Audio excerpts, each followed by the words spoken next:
President of the United States, Steve Garvey! Good evening, ladies and gentlemen. It's a pleasure to be with you this evening. And a very, very special thank you to the Suncoast, to the executives and staff, and everyone here for putting together this wonderful evening. But of course, it couldn't happen without you. And I'd like to say thank you to all of you, especially those of you who were here early with us, and to those of you who've come in. We want you to get very comfortable for the next hour, hour and a half, whatever it may be, as long as you're with us. Because this man that's joining me tonight is not only a dear friend and a fellow contemporary, but somebody who, in the world of sports, has transfixed what we, and those of us that know him, know as a true professional. He's the type of player and the type of man, when he took the field, you wanted your sons and daughters who were to play softball or baseball to watch him, because this is how you played the game. And right now we have a little clip of why we love him so much and why he's affected all of us who've ever watched the game.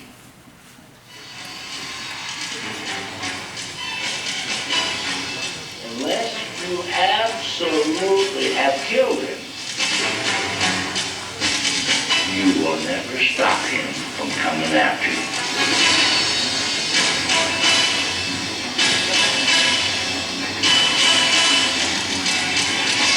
The road to the World Series went through the Reds. The team's personality came from Pete Rose. There's just something about Pete, you look at him and go, he's going to be a damn tough guy to beat. You couldn't ask for a better leadoff hitter. You couldn't ask for a guy that could go first and third. You couldn't ask for a guy with better enthusiasm. You couldn't ask for a better leader on a ball club. Pete Rose personified what baseball meant. He really loved to win as much as anybody I've ever known. Pete was very special. I mean, this guy, I can remember when he did base hits up the middle, singles, diving into second. Or a walk, he ran hard to first. And I'd hear players on my own bench, Charlie Hustle, Mike Fanny, things like that. And you know what I'm thinking to myself?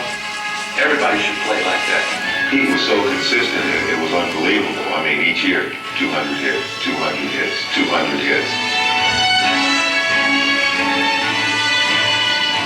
Because of his durability, because he knew he was going to play almost every game, knew he was going to make contact probably 4 times a game, he actually thought he could break the record.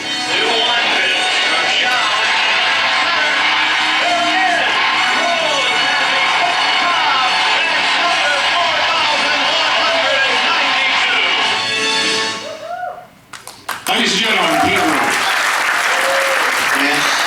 There he is.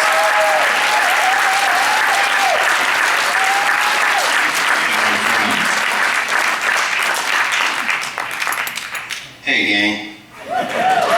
He's shorter than you thought, isn't he? Or is that me that you thought was shorter? Can you believe You that goddamn Dodgers are all alike, you know? 2 of us played first base? Can you believe that? You know, we all recognize Don Zimmer on there, right? Well, of course, we lost Don a couple years ago. This guy, in my eyes, forget about me because I screwed the Hall of Fame up, but this guy is a Hall of Famer. I'm going to tell you what.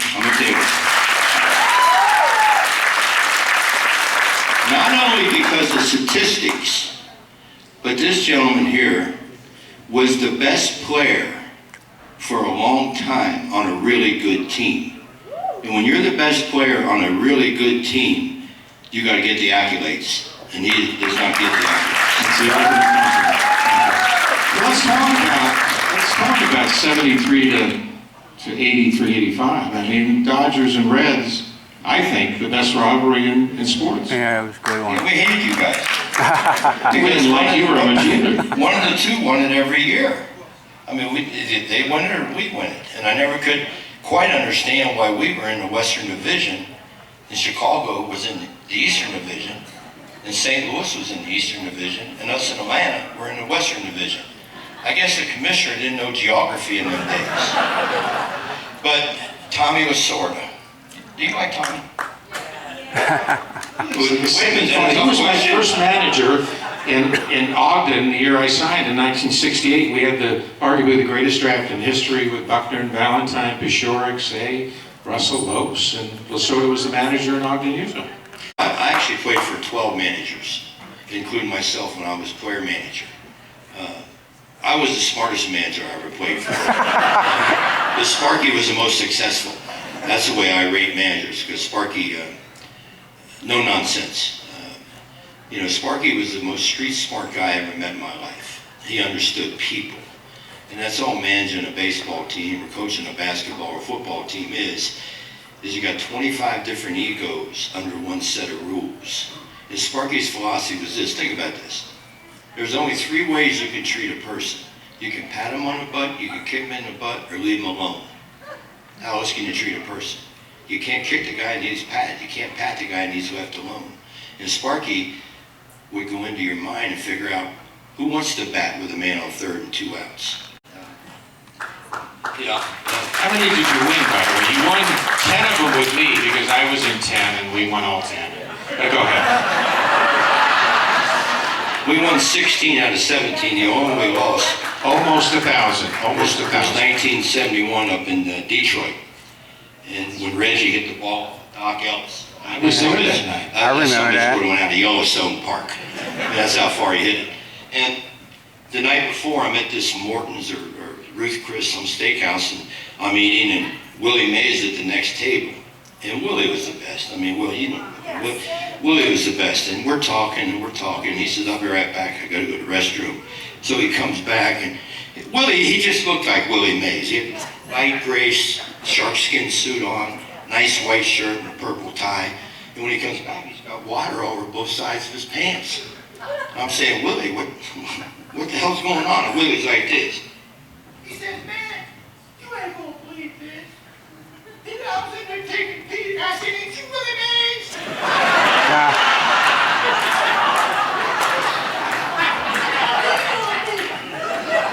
Someone in this world peed on Willie Mays. 2 great managers.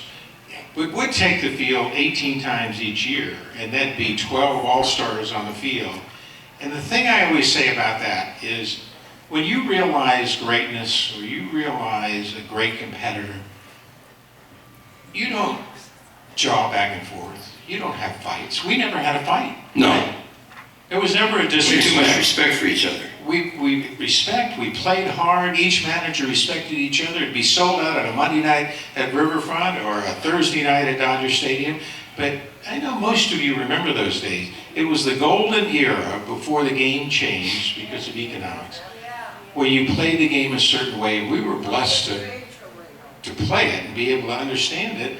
And that's one of the things nowadays when we see kids and how difficult it is to manage kids nowadays, because they don't play the game like we. They don't have an understanding of how we played the game. I remember back in the 60s, mid-60s, when we go to Dodger Stadium, every night there'd be 52,300 people at the game. And you look out on the mountain, and there's that damn Sandy Koufax, or that damn Don Drysdale. Okay, then when we got through with those 2 guys, we had to go up north and face Marichal and Gibson, Marichal and Perry. Then we stopped at St. Louis on the way home and faced Carlton and Gibson. Ladies and gentlemen, that's a 9-game road trip. You're facing 6 Hall of Famers. I don't know if they have road trips like that today, do they, Steve? To win the World Series. And they haven't won since 1906. Listen, there was a lady in Iowa 2 years ago. This is God's honest truth. I live here in Vegas, and I don't know why I was reading an Iowa paper. But this lady had her 115th birthday. 115, almost as old as you. And you brought your daughter tonight. And when the Cubs won the World Series, she was in the 6th grade. That is a goddamn slump. You're good. How'd you hit it, Wrigley? Huh? Only Vince Scully's got more stuff named after him than you do. So, yeah, we all know Ruth and Garrick had statues, and Whitey and Mickey had statues. Yogi's probably got a statue. But it's hard to have 4 guys, the first 4 guys in the lineup with statues. You got to have a pretty good team. I will never get in front of anybody, ever, and say that we were the best team in the history of baseball. I don't know.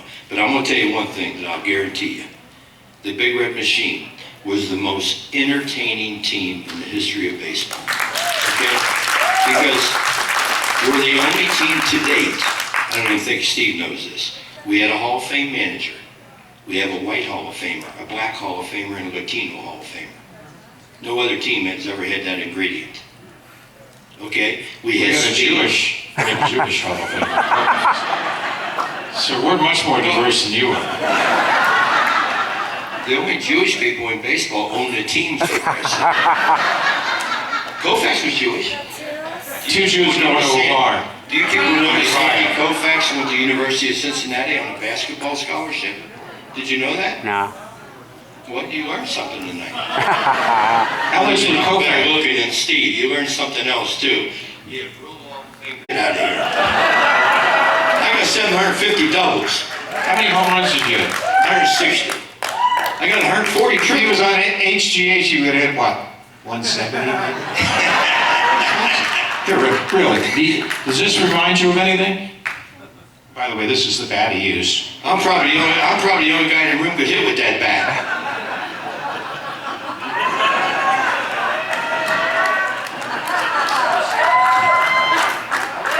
Man, As opposed to, I've carried this guy longer than his mother carried him. There it is, there it is. There it is. Poetry in motion, baby. You were the Cadillac guy. You didn't Cadillac. You got your ass around those bases. it's a shorter field here. Yeah, we didn't go over on Fox. We saw Pete on Fox, didn't we? Last postseason? Well, you did if you watched the World Series.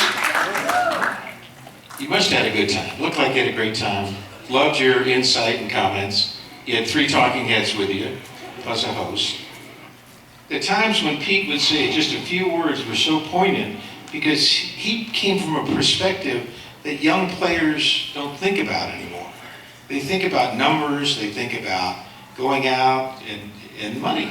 How much would you be making? Say you're playing for Guggenheim of the Dodgers today, and it's 19. We'd be making, well, there's one thing for sure. We wouldn't be here tonight. Because we'd probably be owning this and just checking in with Gary. Right? We would both be making well over $20 million a year because we would never lose an arbitration. Because even when we had off years, you had good years. Would you get 200 hits 6 times? That's a lot of times. 6 times. A right-handed slow guy. Only 3 guys got 200 hits the last 2 years in all of baseball. And one guy did it twice. Altuve from Houston.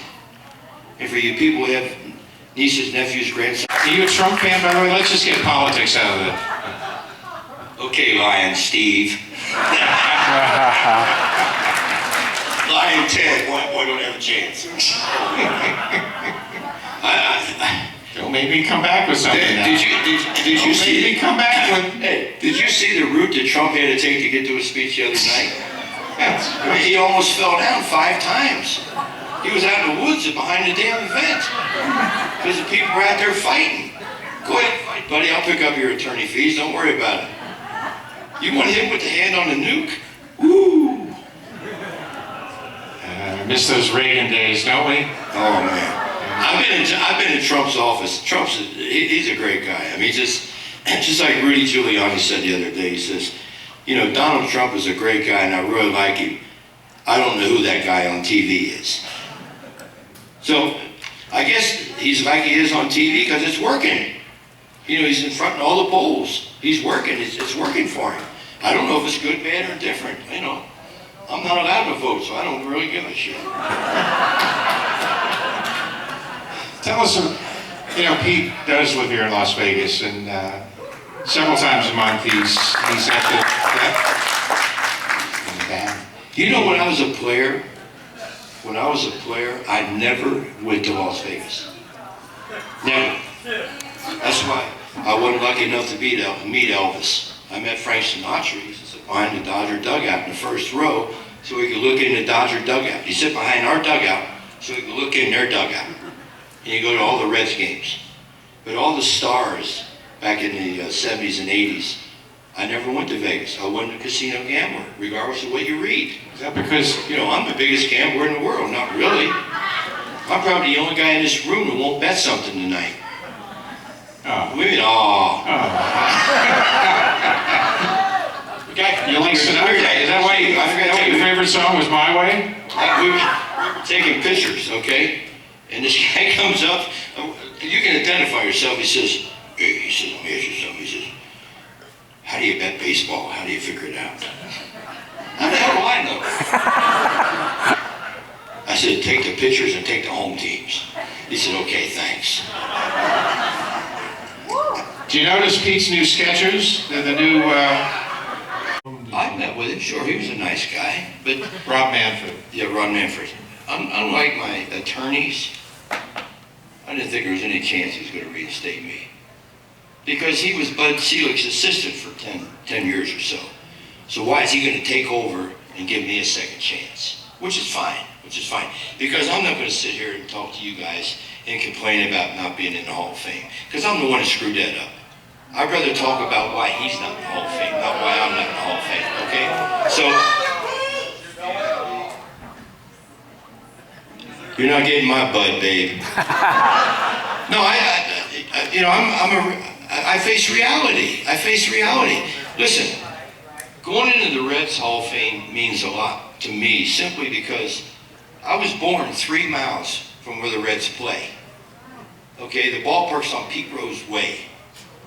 So that means, like this year on June 24th, we're bringing back the 1976 team that swept the Yankees 4 straight. Then the next day, they put me in the Reds Hall of Fame. And the next day, they're retiring my number. And then next year, so baseball was okay with me being on the field those 3 days. And they're all 3 sold out, stadium room only. And everybody in the world can't wait to see the Reds play San Diego. I wonder why they chose that 3. I wonder why they chose that. They weren't going to choose the Yankee weekend. But they're pretty smart. So, you know, it would mean a lot for you to go to the Hall of Fame, wouldn't it? Because you came and enjoy myself.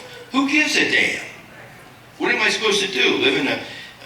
Live in a cocoon somewhere? I'm not taking my house money down there to gamble.